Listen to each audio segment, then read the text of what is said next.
अस्सलाम वालेकुम मेरी यूट्यूब की फैमिली, कैसे हैं आप सब। उम्मीद है कि सब खैरियत से होंगे। मैं भी शुक्र अल्हम्दुलिल्लाह आप लोगों की दुआओं से बिल्कुल ठीक हूँ। तो मॉर्निंग का टाइम था, लाइट बिल्कुल अभी आई है और मैंने सबसे पहले उठते ही व्लॉग स्टार्ट किया और मैंने मशीन लगाई है क्योंकि कपड़े बहुत ज़्यादा हुए हुए थे और आज मैंने अपनी फ्रेंड की शादी में भी जाना है, तो हमारे साथ जुड़े रहिएगा। पानी वगैरह मैंने मशीन में भर लिया था और सरफ़ वगैरह डाल के मैंने ना फ़ौरन लाइट आई और मैंने मशीन को बिल्कुल घुमा लिया था। और मैं ना सबसे पहले वाइट कपड़े डालती हूँ क्योंकि वाइट कपड़े जो होते हैं, जैसे अबू बकर की मतलब यूनिफॉर्म होता है वाइट कलर का, और बनियान वगैरह होते हैं बच्चों के मदरसे के, वाइट वगैरह कपड़े होते हैं, तो सबसे पहले मैं वही डालती हूँ। तो मैं सरफ़ वगैरह और थोड़ा सा ब्लीच डाल के ना मशीन घुमा देती हूँ। यहाँ मैं आ चुकी थी रूम में और यहाँ मैंने ना विंडो वगैरह खोली और दरवाज़ा खोल दिया था क्योंकि जब से गर्मी हुई है ना, तो मैं विंडो सामने की विंडो खोल देती हूँ। उससे ये होता है कि कमरा बिल्कुल थोड़ा ठंडा रहता है, हवा आती है।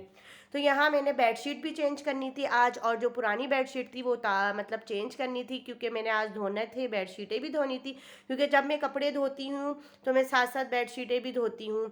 यहाँ आई है, मैंने बेडशीट निकाल ली थी धुली हुई और बस मैं बेडशीट बिछा रही थी क्योंकि संडे था तो हेल्पर ने तो आना नहीं था। तो ये कि मैंने ही सारी मतलब सफाई वगैरह करनी थी, डस्टिंग वगैरह खुद ही करनी थी।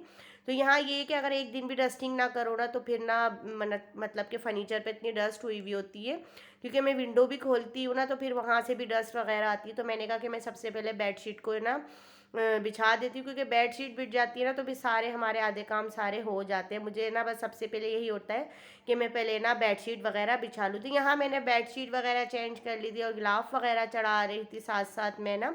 और मैंने अभी ना बच्चों को नाश्ता भी देना था, तो मैंने सबसे पहले यही करना था कि मैंने बेडशीट मतलब चेंज की क्योंकि मैंने मशीन लगाई हुई थी। तो बस ये कि साथ साथ फिर आगे वाले कपड़ों को मशीन में से निकालूंगी तो फिर मैं बेडशीट डाल दूंगी।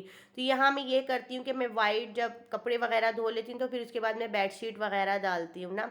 और यहाँ अहमद जानी भी बीच में फिर रहे थे। तो यहाँ मैं फिर आ चुकी थी किचन में और किचन में मैं बस ना नाश्ते की तैयारी कर रही थी।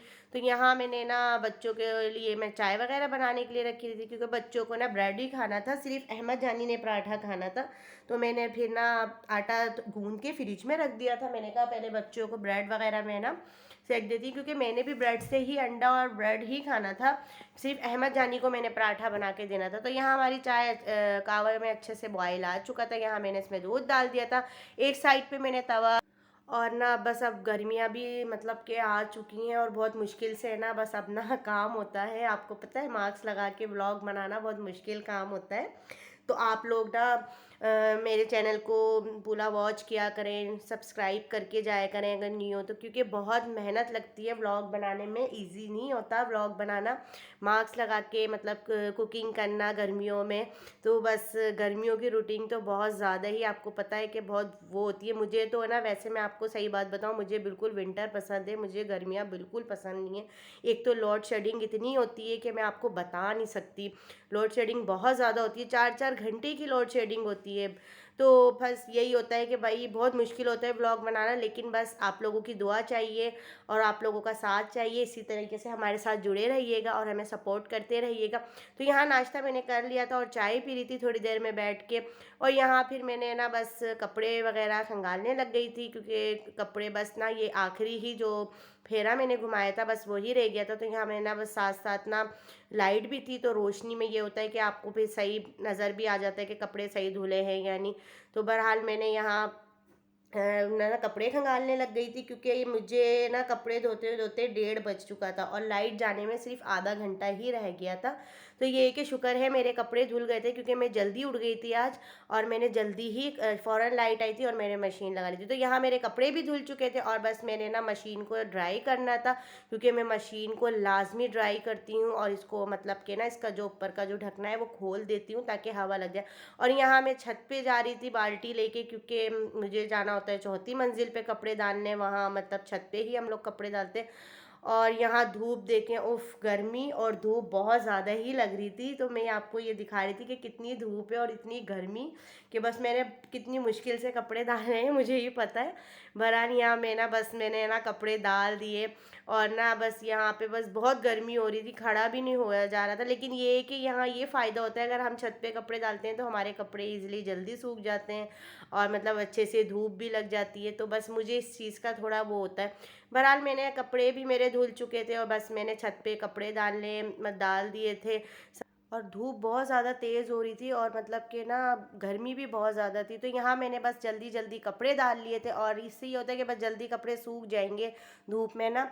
और यहाँ मैंने सारे कपड़े डाल दिए थे और सामने कुछ लोग भी खड़े हुए थे, तो बस जल्दी जल्दी मैंने ना डाल के फ़ौरन बस मैंने आना था नीचे। और यहाँ फिर मैंने ना डस्टिंग भी करनी थी, फिर जब मैं कपड़े वगैरह ऊपर छत पे डाल कर आ गई थी तो मैंने डस्टिंग वगैरह की फर्नीचर की। और यहाँ ना मतलब कि ना बस मैं इस जगह बच्चे वगैरह भी बैठते हैं, तो यहाँ डस्टिंग लाजमी होती है डेली करना, क्योंकि वही मिट्टी वगैरह लगती है। और आज मैंने शादी में भी जाना था, तो शादी में ये मैंने ड्रेस निकाला था, ये मैंने अपने छोटे वाले भाई की शादी पे बनाया था, तो ये मुझे थोड़ा सही लग रहा था और मतलब सिंपल भी था और मतलब कि ज़्यादा वो मैंने कहा कि इसमें गर्मी भी नहीं लगनी बिल्कुल, और कलर भी बहुत ज़्यादा अच्छा था, तो मैंने यही ना बस वेयर कर लिया था इस्त्री वगैरह करके ना। तो यहाँ हम लोग ना आ चुके थे शादी हॉल में और यहाँ मतलब अच्छा था हॉल ना। और जब हम लोग पहुँचे यहाँ पर तो मतलब कि बारात वगैरह तो आई नहीं थी और कुछ लोग भी नहीं आए थे। तो दरअसल मेरी फ्रेंड है ना, उनकी मदर आईसीयू रूम में थी, तो उनकी तबीयत सेट नहीं थी, तो वो भी बेचारी बहुत ज़्यादा परेशान हुई हुई थी, मतलब उनके जो सिस्टर वगैरह है। तो बस अल्लाह पाक उनको सेहत दे। और यहाँ बस हम लोग ना वेट कर रहे थे, तो यहाँ बारात भी बस आ ही चुकी थी। यहाँ इन्होंने फ्लावर वगैरह रखे हुए थे इस्तकबाल के लिए। और यहाँ पे आप देख सकते हैं अहमद जानी को, अहमद जानी यहाँ लड़कियों के बीच में खड़े होके कह रहा है कि मैंने भी फ्लावर लेना है, मैंने भी देना है। तो यहाँ बारात आ चुकी थी, तो बस थोड़ी देर ही मतलब 10 साढ़े 10 बजे तक बारात आ चुकी थी। तो बस यहाँ निकाह तो इनका 4 5 दिन पहले हो चुका था, तो बस यहाँ बस जो रस्मात थी वो इन्होंने पूरी करनी थी। फ़ोटो शूट वगैरह हो रही थी, जो मतलब कि दुल्हन की बहनें वगैरह जो रस्म वगैरह करती हैं बस वो रह गई थी। तो बहुत अच्छा लगा शादी में जाके, बहुत मज़ा आया था। और यहाँ खाना भी लग चुका था, तो बस खाना भी लग चुका था और खाना भी बड़ा मज़े का था। और चिकन कढ़ाई थी और मीठे में लबे शीरी थी, बिरयानी थी। तो उम्मीद है कि आपको मेरा आज का ये व्लॉग ज़रूर पसंद आएगा। पसंद आए तो वीडियो को पूरा वॉच करिएगा, न्यू हो तो सब्सक्राइब करके जाइएगा और अपना और अपनों का ख्याल रखिएगा। इंशाल्लाह फिर मिलते हैं नेक्स्ट व्लॉग में। अल्लाह हाफिज़।